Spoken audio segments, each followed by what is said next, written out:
혹시 이런 적 없으십니까? 분명 큰 문제는 없습니다. 굶지 않고 당장 쫓겨날 일도 없고 남들 보기에 그럭저럭 잘 살고 있습니다. 그런데 이상하게 마음 한켠이 늘 불안합니다. 이대로 괜찮은 걸까? 나는 왜 이렇게 제자리인 것 같지? 왜 노력하는데도 큰 변화가 없을까?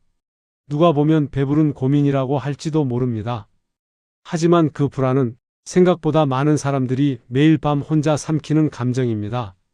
성공한 것도 아니고 완전히 실패한 것도 아닌 애매한 자리, 남들보다 뒤처진 것 같고 그렇다고 크게 망한 것도 아닌 상태.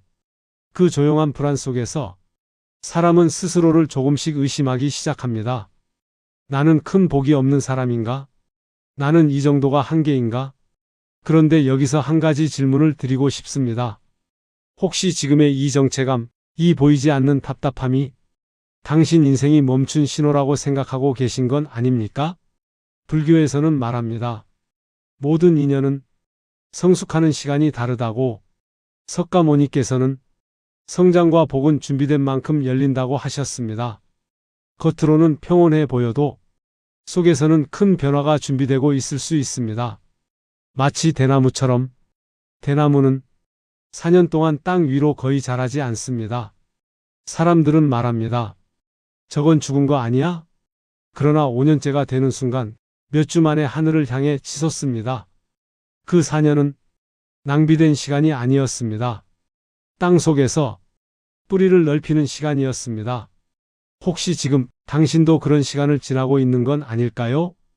눈에 보이는 성장은 없지만 속에서는 무언가 준비되고 있는 시간. 그래서 오늘 이야기는 가난한 사람의 이야기가 아닙니다. 지금 이 자리에서 조용히 버티고 있는 모든 사람의 이야기입니다. 왜 부자가 되기 전, 왜 인생이 크게 열리기 전, 왜 복이 터지기 직전 사람은 먼저 이상한 정체감을 겪는지 지금부터 그 이유를 말씀드리겠습니다. 그리고 이 영상을 끝까지 듣고 나면 당신은 지금의 시간을 다르게 보게 될지도 모릅니다. 사람은 가난해서 무너지는 게 아닙니다. 희망이 끊겼다고 느낄 때 무너집니다. 사업이 실패할 수도 있습니다. 투자가 잘못될 수도 있습니다. 믿었던 사람이 등을 돌릴 수도 있습니다. 그런데 이상하게도 정말로 크게 될 사람일수록 고난이 한 번에 몰려옵니다. 왜일까요? 불교에서는 이 시간을 업이 정리되는 시기라고 봅니다. 큰 복이 들어오기 전에 묵은 업이 먼저 올라온다는 것입니다. 마치 집을 새로 짓기 전에 기초를 다 파내야 하는 것처럼 기초를 파는 동안은 집이 아니라 구덩이만 보입니다. 그래서 우리는 착각합니다. 내 인생은 끝났구나. 하지만 사실은 공사가 시작된 것입니다. 많은 사람들은 이 구덩이 단계에서 포기합니다.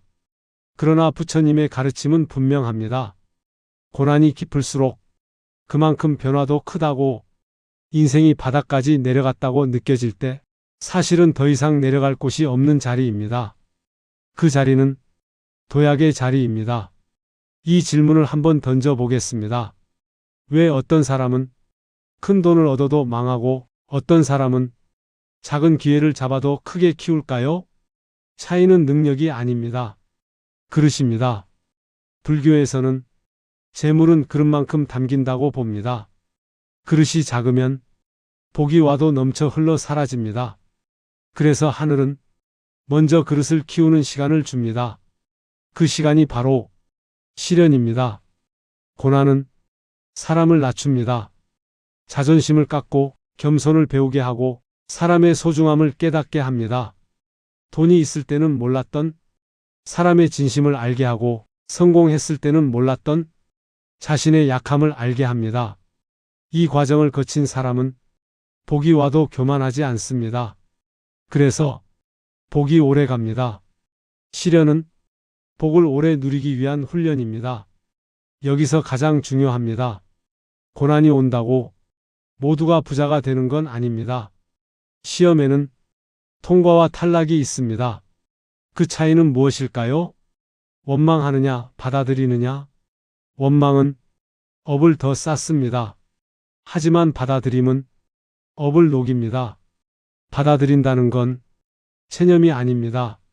이 상황 속에서도 배울 것을 찾는 태도입니다. 왜 나에게 이런 일이가 아니라 이 일은 나에게 무엇을 가르치려는가? 이 질문을 던지는 순간 고난은 스승이 됩니다. 그리고 이상하게도 그 순간부터 길이 조금씩 보이기 시작합니다. 불교에서는 모든 것은 인연 따라 변한다고 말합니다. 고난도 영원하지 않습니다. 그런데 끝나기 직전에는 공통된 신호가 있습니다. 더 이상 원망이 줄어들고 마음이 조금 단단해지고 타인의 아픔이 보이기 시작합니다. 이 변화가 시작되면 인연도 함께 바뀝니다. 새로운 사람이 나타나고 뜻밖의 기회가 생기고 작은 돈이 들어오고 막혔던 길이 조금 열립니다. 갑자기 대박이 아니라 조용한 변화로 시작됩니다. 지금 혹시 마음이 예전보다 단단해지지 않았습니까? 그렇다면 당신은 이미 통과하고 있는 중입니다. 지금까지 말씀드린 고난은 우리를 무너뜨리기 위한 시간이 아니라 그릇을 넓히는 시간이었습니다. 그렇다면 이제 묻겠습니다. 그릇이 준비되었다면 복은 어떻게 들어올까요? 불교에서는 말합니다. 마음이 바뀌는 순간 인연이 바뀌고 인연이 바뀌는 순간 재물도 함께 움직인다고. 석가모니께서는 재물은 밖에서 오는 것이 아니라 안에서 불러오는 것이라 하셨습니다. 그래서 마지막으로 여러분께 드릴 것이 있습니다. 이것은 미신이 아닙니다. 마음을 바로 세우는 수행입니다. 지금 조용히 눈을 감으셔도 좋습니다. 천천히 숨을 들이마시고 내쉬면서 따라해 보십시오. 나무관세음보살. 한 번이 아니라 3번 천천히. 나무관세음보살, 나무관세음보살, 나무관세음보살. 이 연불은 재물을 달라는 주문이 아닙니다. 내 마음의 두려움을 내려놓고 탐욕을 비우고 감사의 자리를 만드는 수행입니다. 마음이 조용해지면 이어서 이렇게 말씀해 보십시오. 지금의 고난에 감사합니다. 저를 키워주셔서 감사합니다. 들어올 복을 감당할 준비가 되었습니다. 이 말은 우주에 외치는 말이 아니라 자신에게 내리는 선언입니다. 놀랍게도 마음이 이렇게 바뀌는 순간부터 사람은 다른 선택을 하기 시작합니다. 조급함 대신 절제를, 원망 대신 감사함을, 두려움 대신 준비를 선택합니다. 그리고 그 선택이 돈의 흐름을 바꿉니다. 재물은 급한 사람에게 머물지 않고 준비된 사람에게 머뭅니다. 오늘 이 연불이 당신 마음을 단단하게 했다면 이미 변화는 시작된 것입니다. 지금 힘든 시간은 당신을 가난하게 만들기 위한 것이 아니라 당신을 오래 부유하게 만들기 위한 시간입니다. 고난을 통과한 사람만이 복을 오래 지킵니다. 그리고 지금 이 영상을 끝까지 듣고 있는 당신, 이미 그 관문을 통과하고 있는 사람입니다. 불교에서 시주는 돈의 많고 적음이 아니라 마음의 방향입니다. 이 영상이 당신 마음의 작은 울림이 되었다면 구독과 좋아요는 이 채널에 올리는 작은 공덕입니다. 그 공덕은 더 많은 사람에게 위로가 되어 돌아갑니다. 이곳은 단순한 유튜브 채널이 아니라 마음을 닦는 작은 법당입니다. 다시 흔들리는 날, 다시 불안이 찾아오는 날, 언제든 이 채널을 찾아오십시오. 그때도 당신의 마음을 붙잡아 드리겠습니다. 오늘도 당신의 인연에 감사드립니다. 다음 이야기에서 다시 뵙겠습니다.